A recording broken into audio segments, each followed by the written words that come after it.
En los últimos días se conformó la comisión investigadora de los indultos. ¿Qué están buscando en esa instancia? ¿Cómo se aborda también la agenda legislativa y acelerar estos procesos y la discusión en materias de seguridad a propósito de lo que ocurrió con el asesinato de la sargento hace algunos días? Vamos a estar conversando de esto junto a la diputada de Renovación Nacional y justamente presidenta de esa comisión, Sofía Cid. ¿Cómo está, diputada? Muy buenos días. Hola Bárbara, buenos días. Muchas gracias por este espacio y poder conversar contigo estos temas tan interesantes que hoy día han levantado tanto interés en la ciudadanía. Bueno, muchos se preguntarán, ¿hasta cuándo va a seguir el tema de los indultos sobre la mesa? Ya tenemos el fallo del Tribunal Constitucional. ¿No cierra eso de alguna manera ya la discusión? Y mira, a ver, nosotros en el mes de enero votamos esta comisión especial investigadora. Bueno, esto fue en diciembre el tema de los indultos. La verdad que, claro, hoy día se pregunta mucho eso, dado que el Tribunal Constitucional ya dio un dictamen, pero eso en términos del procedimiento, en términos de la Constitución. Nosotros también buscamos responsabilidades políticas y también tenemos en paralelo al Tribunal Constitucional atribuciones de fiscalización y estamos en nuestro derecho a hacerlo. Yo creo que es importante, yo creo que es un tema que hoy día golpea mucho por el tema de la seguridad y la delincuencia. Yo creo que por eso también ha sido tan bullado el tema de los indultos, independiente también, por supuesto, del prontuario de cada uno de los indultados, pero también yo creo que hoy día la gente está muy aburrida, está ya muy molesta por el tema de colocarle un paralelo al tema de la delincuencia. ¿Qué es lo que quieren dilucidar exactamente? Mire, yo creo que hoy día nosotros, bueno, algunos colegas lo han pronunciado, saber específicamente la responsabilidad del presidente en términos si él tenía los antecedentes, no los tenía, cómo fue el procedimiento. A mí el otro día me preguntaron, bueno, pero la ministra de Justicia se fue el jefe de gabinete, pero bueno, en definitiva, el que firma los indultos y el que tiene la facultad de indultar es el presidente de la República y la responsabilidad no se delega. Entonces yo creo que es importante que la ciudadanía sepa, que nosotros en el Congreso también sepamos cómo fue el proceso. Tenemos declaraciones públicas en enero de la ministra Vallejo y ahora del subsecretario Monsalve y del ministro Cordero. La ministra decía que el presidente no había tenido los antecedentes y que si los tuviera, los resultados habían sido distintos. Y hace una semana atrás, antes del Tribunal Constitucional, el ministro y el subsecretario decían que el presidente tuvo todos los antecedentes. Yo creo que eso es importante esclarecerlo.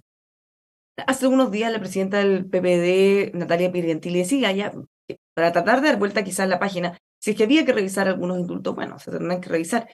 ¿Existe esa posibilidad o ya definitivamente esto es un caso cerrado? El gobierno, por lo menos desde la moneda, ya lo dan por zanjado. El ministro Cordero lo ha dicho públicamente, ellos dan el tema por zanjado, pero también hoy día se abre una arista. Acuérdate que ayer o antes de ayer salió en las noticias el mismo ministro Cordero diciendo que habían rechazado un nuevo indulto y que se cerraba la puerta a los indultos por temas del estallido social. Ya, Eso pero nos eso para dice, oye, adelante, no hacia ¿cómo? atrás. Hacia Eso hacia adelante, adelante, no obvio, hacia sí, atrás. no hacia atrás, pero también eso te dice, oye, como esta persona que tenía antecedentes similares a los indultados, hoy día se les dice que no, y hace 2 meses se les dijo que sí a estos 12 indultados más el caso Materuna. Pero eso también abre otra faceta que tenemos que revisarla y ver por qué hoy día no, y hace 2 meses sí. Entonces ahí también, yo en lo personal, Bárbara, soy de la región de Atacama. Ahí tenemos a Luis Castillo, quien a los 2 días de salir hace un video en redes sociales llamando a la insurrección. Y la verdad que los que vivimos allá, los que vivimos en Copiapó, también da un poco de susto porque uno ve los antecedentes, es una persona que no solamente participó en el estallido social, en ese contexto quemó el registro civil, estuvimos un año en el registro civil de Copiapó, donde los funcionarios estuvieron en condiciones precarias, trabajando con 4 computadores portátiles, habían filas y filas interminables de personas en el periodo de pandemia, que muchos necesitaban hacer trámites en el registro civil. Luego de eso pasó un año, se tuvo que hacer una inversión por parte del gobierno regional de alrededor de 400 millones para poder restablecerlo. Entonces, cuando te dicen que esa persona fue indultada porque estaba marchando por causas justas en el estallido social, igual llama la atención. Y para quienes estamos allá es un dolor profundo y una preocupación enorme para la familia, para la gente que vive cerca, para todos los que estamos allá. Bueno, salido en los medios vimos la declaración de la madre del joven que no recibió el indulto. Y Sí. claro, llama la atención, o por supuesto que ella está muy molesta o decepcionada porque era una promesa de campaña, pero en el caso de ese joven, si bien son muy graves los delitos por los que fue condenado, él no tenía condena ni detenciones previas. Entonces, desde ese punto de vista, él quizá hubiera merecido o se habría entendido más su indulto que algunos de los que sí se dieron. Bueno, yo creo que eso, como te digo, abre una lista nueva de la Comisión Especial Investigadora, porque como bien tú dices, uno compara con los reclamos, además no estamos reclamando por los 12 indultados, por los 13 indultados en estricto rigor, sino que son algunos casos específicos. En el caso de Castillo, él tenía 5 condenas anteriores, mal comportamiento, además están los informes de gendarmería. Entonces, suma y sigue, el gobierno, claro, quiere cerrar una etapa, pero para nosotros no está cerrada. Se abre otra lista, o quizás no se va a alcanzar a abrir tanto, pero se ha puesto sobre la mesa, que el tercer detenido, justamente por el asesinato de la sargento, había sido o había recibido un indulto general en el gobierno anterior. Entonces, desde un lado dicen, bueno, el presidente Piñera lo indultó y ahora se quejan respecto a otros nuevos indultos. Otros dicen se trataba de un indulto general en situaciones de pandemia por hacinamiento, fue solicitado por el Instituto Nacional de Igual Derechos Humanos. sí, por Pero supuesto, yo creo pero que se igual busca empatar eso. Uno lo ve en las redes sociales sí. y se trata de poner al mismo nivel y decir, bueno, ¿con qué reclaman si ellos también aprobaron uno? Bueno, el tema de buscar el empate yo creo que no es bueno. Sí, obviamente yo creo que hay que revisarlo porque ese proyecto de ley que se aprobó en la Cámara de Diputados y se aprobó en el Senado, que fue genérico por tema de la pandemia, yo lo que estuve revisando era más que nada para personas mayores, mujeres embarazadas, mujeres con hijos. Entonces esta persona, si no me equivoco, tiene 27 años. Habría que revisar bien si estaba dentro de las características o de la baja peligrosidad o tal vez estaba por cumplir la condena. Hay que revisarlo bien. Pero ese sí, bueno, hay que dejarlo claro que no fue un indulto específico del presidente de la República y fue en el contexto de la pandemia por el tema de los contagios dentro de las cárceles y fue algo genérico y fue un proyecto de ley, fue aprobado por ley en el Congreso.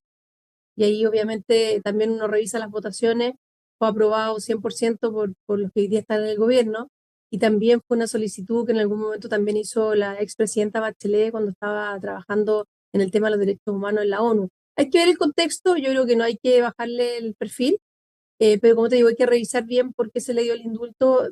Dentro de lo que yo vi, claro, lo encuentro que una persona muy joven, a lo mejor estaba por cumplir la condena. Sí, de hecho dicen, ha trascendido que él habría cumplido el 2021, o sea, de todas maneras habría estado en libertad en este momento. Ahora, el presidente Gabriel Boric este escenario tan duro que estamos viviendo, a propósito también de este asesinato tan conmovedor, afirmó que va a acompañar a operativos de seguridad, va a acompañar a Carabineros para que quede claro el nivel de apoyo que él tiene frente a ellos. ¿Qué le parece ese anuncio, o al menos esa idea que él presentó? Por una parte, yo creo que es importante, por supuesto, siempre que el gobierno, y sobre todo en el caso del presidente Boric, que antes no apoyaba a Carabineros, que ya lo está haciendo públicamente, el formar parte de un procedimiento, yo creo que tiene sus riesgos. Él es el presidente de la República, entonces no sé si Carabineros va a estar más preocupado del procedimiento o de cuidar que al presidente no le pase nada. Pero sí una forma de apoyar a la institución, bienvenido sea, pero tiene que ser con mucho resguardo. Yo creo que hoy día, más que palabras, más que decir que los apoyamos, en el fondo aprobar los proyectos de ley, la ley Retamal, la ley Naín, que en el fondo sí les da facultad a los carabineros para poder defenderse que hoy día no lo tienen. Y eso fue rechazado por varios parlamentarios del gobierno, o sea, que ahora están en el gobierno. Hay ahora disposición porque la ministra Tobá ayer decía que en realidad ellos están totalmente dispuestos. Quizá a algunos no les gustó esta estrategia de la oposición ayer de juntar dos proyectos, el de la ley Naim con la ley Retamal, pero dicen que está a la disposición para aprobarlo. ¿Usted lo ve así? Bueno, yo creo que hoy día estamos viviendo un contexto distinto, un escenario muy diferente. Yo creo que hoy día también, el presidente Boric y sus ministros que fueron parlamentarios, que tenían una visión distinta, yo creo que hoy día, como dicen por ahí, otra cosa con guitarra y se dieron cuenta que no era tan, que en el fondo esto había que darle potestad a los carabineros y que en realidad los carabineros no eran malos como ellos pensaban, sino que también salían a defendernos a todos nosotros y poniendo en riesgo su vida. Obviamente Chile está pasando por un momento muy delicado en términos de seguridad ciudadana. La delincuencia está a la orden del día. Yo vivo con mi apoyo en mi distrito y claro, uno antes veía en televisión que habían matado a alguien en el extranjero, después lo empezamos a ver que pasaba en Santiago, pero también está pasando en mi región. Nosotros llevamos, en el transcurso de este año 6 homicidios en la región de Atacama, cosas que antes ni siquiera pasaban uno en un año. Entonces la cosa está cambiando y la verdad que la sensación de inseguridad, la sensación de que uno está viviendo en reclusión nocturna y que los delincuentes están sueltos, es compleja. Si a uno le pasa algo, tú dices, bueno, ¿a quién llamo? Y lo primero que uno hace es llamar a Carabineros, gente que lo ha criticado, gente que no está de acuerdo, pero hoy día cuando te pasa algo, uno dice, ¿a quién llamo? A Carabineros. Entonces yo creo que también hubo un cambio de suite en los que están hoy día en el gobierno. Yo espero que sea realmente de todo corazón, así lo creo, lo pienso, pero también tenemos que demostrarlo con hechos. Y hoy día, por lo menos desde el Congreso, la manera de hacerlo es aprobando estos proyectos de ley. Y ojo que Claro. ahí lo que se hizo de colocar una indicación sustitutiva y en el fondo meter la ley Retamal y la ley Naín era para poder avanzar más rápido, porque si no la ley Retamal no iba a salir esta semana de la Cámara de Diputados. A la ministra Vallejo le preguntaron justamente por todos estos cambios y la desconfianza que generan las posiciones que muchos de ellos tuvieron hasta hace no tanto tiempo respecto a Carabineros, al orden público, y ella afirmó que el país cambió y ahora a nosotros nos toca gobernar. ¿Qué le parecen esas afirmaciones? ¿Usted les cree? Porque hay otros que dicen, bueno, hay cambio de convicción, una vez, como dice usted, otra cosa es con guitarra. Otros desconfían o dicen, bueno, es lo que tienen que decir, dado que están donde están. Mira, yo en lo personal, bueno, compartí con ellos acá, eh, yo no sé si ellos estén convencidos de ese discurso, ¿ya? Ojalá que sea así, pero yo creo que también uno tiene que revisar sus acciones y los errores que cometió y también las consecuencias de esos errores, porque tal vez muchas cosas de las que estamos viviendo hoy día fue por esas malas conductas o esos errores, digamos. Yo creo que uno tiene que hacer un mea culpa y reconocer, lo habíamos vivido en el 10%, no solamente en el tema de seguridad. Es decir, el discurso que tenían hoy día el presidente, la ministra Vallejo, el ministro Jackson, con los retiros del 10%, que además usufructaron en un periodo de campaña, hay que decirlo. El actual presidente Boric no tenía para qué venir a votar el cuarto retiro y lo hizo para decirle a su gente que él iba a estar a favor de los retiros y hoy día son quienes dicen que los retiros generan inflación, generan daño a la ciudadanía. Entonces, está bien cambiar de opinión, pero también reconocer que uno se equivocó. El ex senador Felipe Arboe dice justamente algo parecido, que hay mucha responsabilidad de la anterior oposición, ahora oficialismo, en lo que hoy se está viviendo en esta situación crítica en materia de seguridad. ¿Se comparte con él? Pero por supuesto, decir si nosotros teníamos un presidente que avalaba saltar los torniquetes del metro, que avalaba lo que estaba pasando en octubre del 2019. Yo recuerdo acá muchas veces en situaciones específicas, ellos paraban la sala, salían de la sala a dar declaraciones públicas sin tener los antecedentes y empezaban también a criticar sin tener todo a la mano, digamos, todo lo que había pasado, los antecedentes, lo que realmente había sucedido. Yo creo que claramente sí, hay un cambio en la sociedad, hubo un cambio en Chile, pero también ellos fueron parte importante en ese tipo de errores que se cometieron. Ahora también ellos desde el oficialismo critican a la oposición, sobre todo por haberse restado de la mesa. ¿Cuánto de la preocupación es real o cuánto es eventualmente para ser populares o para generar un hito que golpee al oficialismo? Ayer, por ejemplo, la visita del alcalde Carter en Quilpué, eh, bueno, generó mucho ruido, porque ¿qué hacía él allá? Decían. Escuché yo las noticias que el alcalde Carter lo habían invitado a ese lugar, no me consta, pero yo creo que, a ver, eh, el alcalde Carter está haciendo algo que para los que somos ciudadanos y la gente que está preocupada por el narcotráfico que hoy día se está tomando el país, la verdad que, pucha, pues sí, ya por último, lo que tiene a sus manos lo está haciendo. ¿Por qué no paramos el narcotráfico? ¿Qué está pasando con nosotros? ¿Qué está pasando con Chile? Porque en definitiva, toda esta delincuencia, todo esto que estamos viendo en temas de seguridad, va de la mano con el narcotráfico. Para ellos, para poder avanzar en su negocio de la venta de drogas, necesitan que esté el país revolucionado. Yo tengo hijos adolescentes, converso mucho con ellos y el nivel de droga, de facilidad de acceder de nuestros jóvenes a la droga es impresionante. Yo no dejo de sorprenderme en ese sentido y de verdad estamos muy al debe y yo creo que también, si lo vemos inclusive en la Araucanía, los colegas del sur que viven allá también te hablan mucho del narcotráfico. Entonces, ojo ahí, tenemos que tener medidas más fuertes, tenemos que ser más duros en eso. Nosotros siempre, como sector, hemos apoyado iniciativas que van en poder potenciar a carabineros, facultar a las policías, pero eso nunca lo hemos negado. Y lo de la mesa de seguridad fue un hecho súper puntual. En el mes de diciembre, entre Pascua y Año Nuevo, la ministra, nosotros estábamos en la mesa de seguridad, la ministra estaba muy preocupada por sacar la firma del acuerdo De hecho, lo conversábamos en grupos de WhatsApp, oye, ¿sabes qué? La ministra está llamando mucho, está tan apurada por firmar, y de repente salen los indultos. Entonces tú dices, oye, la ministra del Interior sabía que venían los indultos y estaba tratando de sacar las firmas antes de los indultos. Entonces, ese fue un tema muy decisivo y por eso fue el retiro de la mesa de seguridad. Pero como bien dijo la ¿Usted ministra, creen que, o sea, cree por eso que sabían, ¿no? Porque lo que se había puesto en el debate, o lo que todos supimos, creíamos, es que ella no sabía y que se enteró por la prensa y está, de hecho, muy molesta por eso? es que pucha, sí es la ministra del Interior, no es la ministra de Economía o la ministra de Cultura, es la cercana al presidente, es la vicepresidenta del país. Entonces, No, que ¿cómo debió se va a tomar saber, una es decisión? distinto a que ¿Ah? supo. Que debió saber, que es evidente, es distinto de que efectivamente haya sabido. Bueno, pero en todo caso, el retiro de la mesa de seguridad fue por eso, y además ella ayer lo dijo en una entrevista, que en el fondo la oposición, nosotros jamás nos hemos restado de la conversación. Ha sido además una resta de esa mesa, porque además, eh, dentro de todo esto también, Bárbara, hay que tener algo súper claro. Nosotros apoyamos los proyectos que van en la línea de resguardar la seguridad. Aquí el problema lo tiene el gobierno en sus dos coaliciones, porque en estas mesas que uno forma parte, de estas mesas de seguridad, el problema lo tienen en la forma interna, es decir, lo que es la extrema izquierda con la centro izquierda, ellos no toman decisiones y no llegan a acuerdo ellos, Ya, porque pero nosotros llegamos somos, ahora, estamos súper. diputada, esto es lo que yo creo que todo el mundo quiere saber. ¿Llegamos al punto de inflexión? ¿Se van a sentar esta semana? ¿Van a sacar adelante los proyectos? Ahora, desde el punto de vista de los expertos, los especialistas, es evidente que ninguna ley va a solucionar los problemas de fondo. Esto puede ser Obvio. solo un paso y faltan muchas otras medidas, pero al menos se necesita una señal. En vez de que estén todos peleando o sacando en cara alguna de las otras cosas. ¿Llegó punto de inflexión? ¿Van a aprobar todos los proyectos esta semana? Y por supuesto, los proyectos que están en tabla, pero ojo, no quiero irme al empate, pero nosotros estamos pidiendo urgencia para estos proyectos hace mucho rato, así que cuentan con nosotros para los proyectos que están esta semana en tabla de dos maneras.